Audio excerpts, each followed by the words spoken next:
Hey guys, today's video is about highlighting and contouring. Okay, so let's go ahead and get started. I've already applied my foundation. Today I'm wearing Danessa Myricks Vision Cream Color Foundation in the shade N06. It's a very full, very full coverage foundation, so you only need a little bit. When contouring and highlighting, I like to start off by highlighting. When highlighting, we want to bring things forward. When contouring, we want to pull things back. So I think of it like wearing a push-up bra and Spanx. You want your boobs up, but you want your stomach in.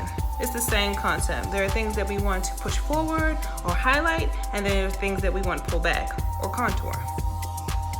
So I'm just starting off with a little bit of concealer. I'm using MAC's concealer. I think this is in shade NC 35, maybe 25, because I've been so pale, you know, we haven't gone outside.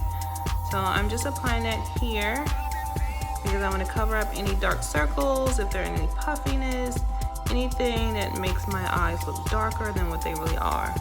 Now, mind you, I'm only concentrating the part right here with concealer. I'm not dragging it all the way down here. These are not areas that I am looking to highlight or focus my highlight on.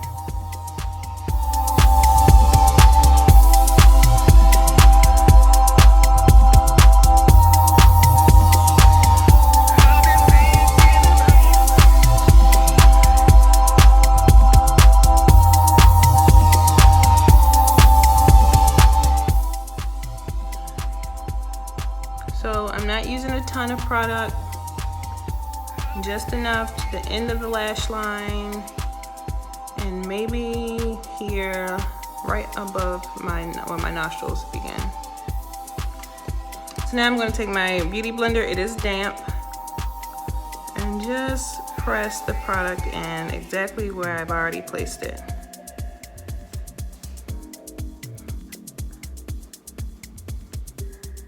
I'm gonna look up to get in those fine lines and creases where the eye naturally creases. I'm not bringing the concealer onto my nose, I'm leaving it right there. And I'm gonna make sure that I am very delicate with my Beauty Blender. I don't press it too hard, and I'm not moving it down my face. We do the same for the other side.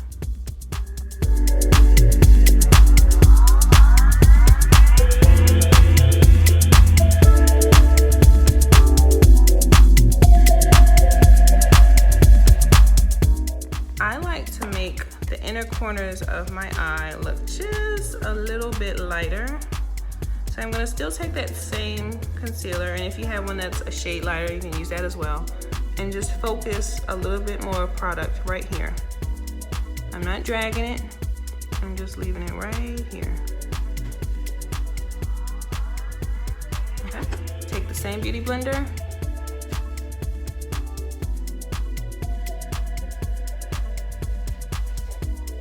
If you have dark circles under your eye, I would recommend a heavier concealer. A lot of women of color have hyperpigmentation. It's just discoloration, or if you have acne scars, scars from pimples, or whatever, that's all hyperpigmentation is. If you have an excessive case of it, I recommend Kevin Aucoin's concealer. It's super full coverage. It is a little pricey, but you probably will never need to buy another one. Like I mentioned, I'm just using MAC's. Theirs is awesome as well. I know I'm a little excessive with blending, but it's important to me to make sure that I'm pushing the product into my skin and not swiping it. Swiping it moves it, and that's not what we want to do. Okay, next I'm taking my same Beauty Blender and I'm turning it, this is the side we use, I'm turning it to the opposite side, and I'm going to just press it into my translucent powder. This is by DermaBlend, translucent, I think it's like 20 something bucks. And I'm going to press the product into the area that we just highlighted. I'm not using a ton. I don't really consider this too much of baking because I'm not really saturating my face with it, but just enough to really absorb any of the moisture from the concealer or the foundation that I've already applied. That's what setting means. It's just absorbing the moisture so you don't have a lot of creasing when you wear your makeup throughout the day.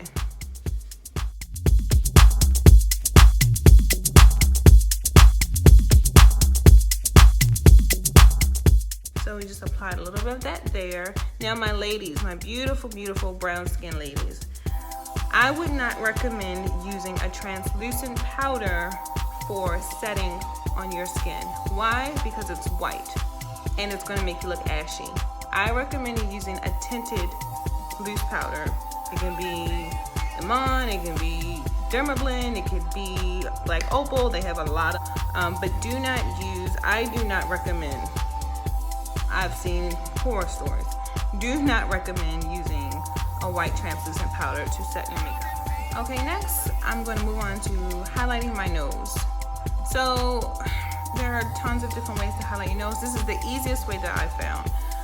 So I have purchased Real Technique brushes. As you may know, they come in a set of maybe 4 or 5 brushes, and I got this one.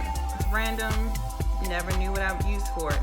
But I find that it works perfectly for highlighting your nose. I've already put some concealer on it, as you can see, and I just kind of stamp it up the bridge of my nose. You can smudge a little, you can dab it, but I've noticed that it works well. My NARS, or even Tarte, anything that has a wand in it, so you don't have to go looking for this random brush. And you can also stamp it or run it up and down the bridge of your nose. Not a ton, but just enough so you have some product on your brush. I don't bring it down here, there's no need to highlight in this area, but just to the tip. Okay, so then we take our same Beauty Blender. I'm going to pinch it and blend that in.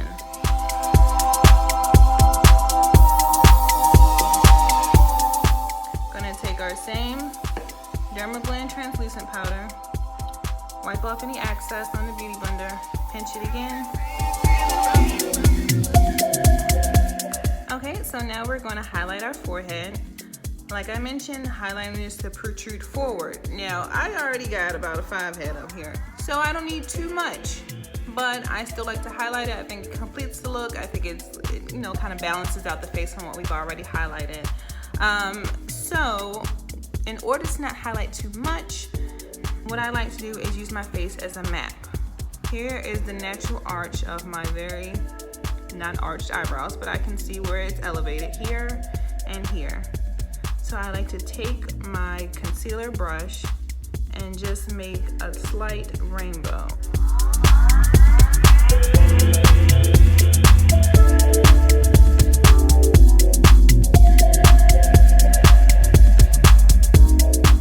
Now I don't try to go up too high because then it'll make my forehead really protrude, but I just want enough to show that there is a little bit of elevation to my face. I'm gonna take our same Beauty Blender and just press that into the skin. I'm not moving it. I'm just gonna try to blend it right on top of the foundation that I've already applied. Okay, and take the same Beauty Blender, dust off any excess translucent powder, and just set that area as well. Try to make sure that your face is relaxed. A lot of times I have to tell clients, you know, hey, remember to relax your face because you don't want to have those lines. Okay, in the last little area, I'm not even going to add any more concealer to my brush. I'm just going to use what's already on here and highlight my chin just a smidge. It doesn't have to be anything excessive. And we're going to blend that in. I'm not going to add any more translucent powder, just whatever's left on here.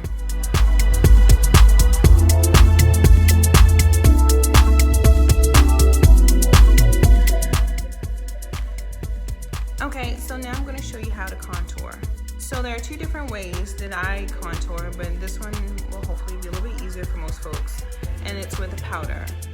I use powder most of the time on myself, on everyday clients, but there are times when I use cream.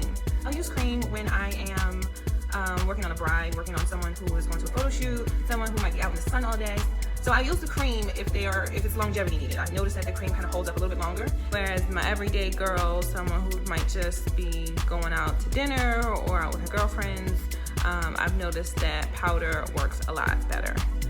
So today I'll be using my Kat Von D Shades of Light Contouring Palette. I've had this forever. Half of the shades are already worn out, but I've noticed that I still love it. To contour, I'm using this tapered in brush. I got this from Ulta. It might have been $12. There's a NARS that this is the dupe for, which is probably about 50 bucks, but it works just as good. I like this one because it's tapered, so I won't get product all over. It's more structured for contouring specific areas, but not too harsh like a concealer brush, and it's not too small like a regular blending brush that we use for eyeshadow. So I like to use this one. If you don't have one, don't worry, don't go buy one. You might have something like this that's hanging around. It might have come in a set of different type of brushes you might have at home. This one's good as well. I use it sometimes, not often, just because I've gotten used to other brushes for contouring. But this one is also tailored to someone who wants to contour. So as I mentioned earlier, our face has little areas that we can use as a map when contouring and highlighting. So to contour your cheekbone, you want to take your brush and align it at the top of your ear.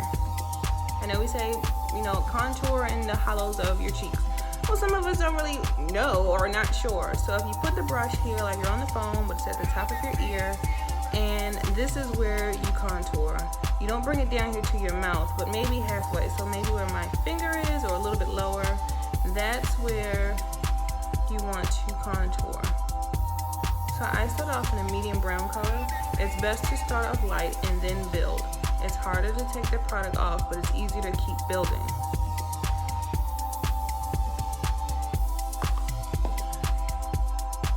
And remember, wherever you start has the most product on the brush. So try to start by the hairline. So if you do make a mistake, it is closer to the hairline and not running down the side of your face.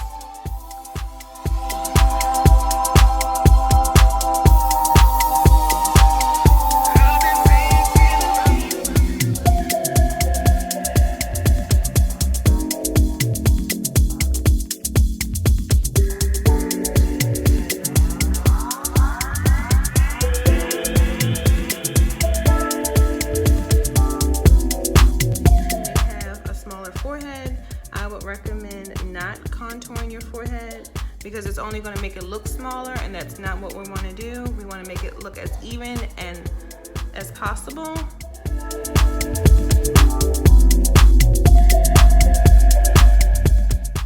So now I'm going to take the next color on the palette and just deepen my contour just a little bit. I don't want to add too much. Notice that I'm not bringing any of the contour down, and I am pushing it towards my highlight but not high on top of it.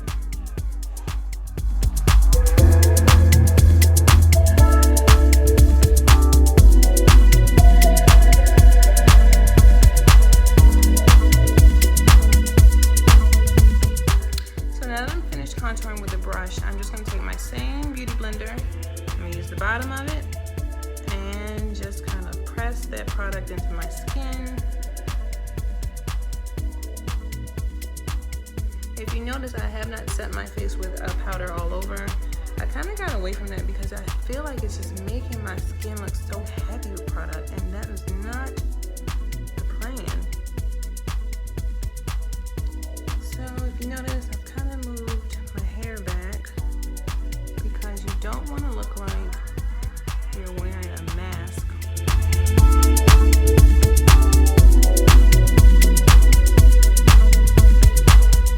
So we have finished contouring and highlighting. However, we have not contoured the nose yet. I've noticed when contouring my nose that I do not use the same color that I've contoured with around my face. Why? Because typically the perimeter of my face is a lot darker, well, not a lot darker, but darker than the area around my nose. Take a color that's a little bit darker than my natural complexion and contour my nose with it. So I like to use the Hoola Benefit this is supposed to be a bronzer, but it's nothing shimmery about it, which I like. It works perfect for nose contour. So I put this on a blending brush and I start here. This is where the most of the product is, so if I happen to make a mistake, it won't be as obvious. And I just drag that product down the bridge of my nose. And add a little bit more. Starting again at my eyebrow.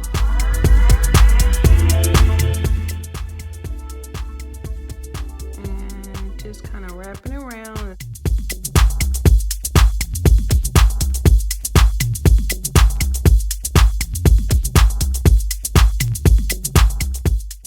I'm gonna take my same beauty blender and just kind of soften it.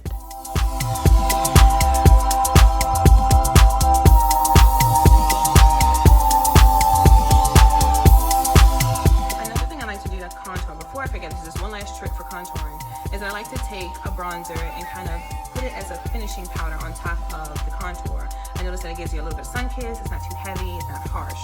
So I still love the Queen Collection from CoverGirl. What color is this? This is in the color bronze brown. That's unique. And I'm just going to lightly apply that over the areas that I've already contoured. And it just kind of gives it just a little.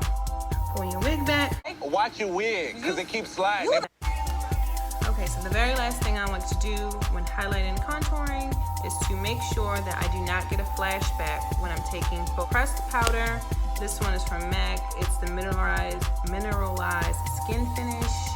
I'm using dark golden, and I'm literally just sweeping away any excess powder that we set with earlier. This will eliminate flashback when taking pictures. That's the trick. You gotta first sweep it off, because believe me, it's still there. Get in those creases, and then you can just blend it on top of there. So it's gonna give you a little bit of the finish, but it's also gonna get rid of that flashback. So flick that off.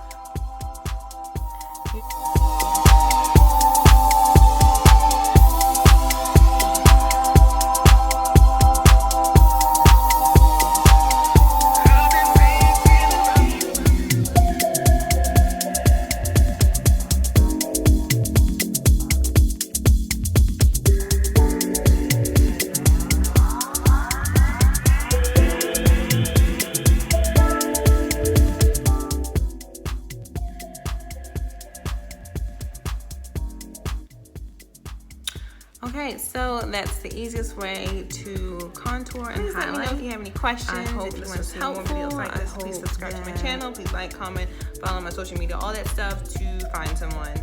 And I'll see you back here soon. Thanks.